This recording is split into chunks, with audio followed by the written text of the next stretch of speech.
పిన్న వయసులోనే రాజకీయాల్లోకి ప్రవేశించిన వైఎస్ఆర్‌సీపీ ఎమ్మెల్సీ వరదు కళ్యాణి తనకు వచ్చిన అవకాశాలను వినియోగించుకుంటూ ఒక ఎమ్మెల్సీగా ఆంధ్రప్రదేశ్ శాసన మండలిలో ప్రస్తుతం ఆమె ప్రతిపక్ష పాత్రను పోషిస్తున్న తీరు యువ రాజకీయవేత్తలకు మార్గదర్శకం అంటే అతిశయోక్తి కాదు.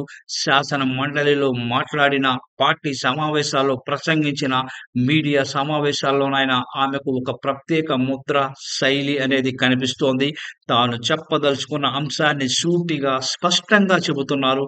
ఆమె మాట్లాడే తీరును బట్టి ఆ అంశానికి సంబంధించి పూర్తిగా అధ్యయనం చేసి వచ్చారన్న సంగతి మనకి ఇట్టే అర్థమవుతుంది. ముఖ్యంగా వైఎస్ఆర్‌సీపీ అధికారాన్ని కోల్పోయి కష్టకాలంలో ఉన్న ఈ దశలో ఆమె పార్టీ తరపున పోరాడుతున్న తీరు ప్రశంసనీయంగా మనం చెప్పుకోవచ్చు.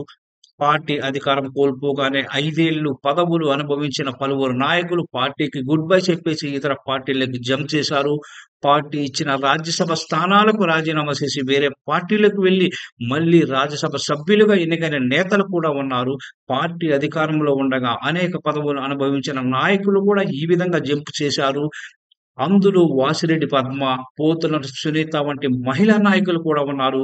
ఇలాంటి దశలో ఒత్తిళ్లకు, ప్రలోభాలకు లొంగకుండా పార్టీని అంటిపెట్టుకొని ఉండటమే కాకుండా పార్టీ తరపున బలమైన వాణిని వినిపిస్తున్న వరదు కళ్యాణిని వైఎస్ఆర్‌సీపీలోని వారే కాక రాజకీయ పరిశీలకులు కూడా అభినందిస్తున్నారు. ఇప్పుడు ఎమ్మెల్సీగా ప్రతిపక్ష వారిని శాసన మండలిలో వినిపించేటప్పుడు గాని, ప్రభుత్వ వైఫల్యాలను ఎండగట్టేటప్పుడు గాని, ఆమె హుందాగా ప్రసంగించే తీరు అందరిని ఆకట్టుకుంటోంది.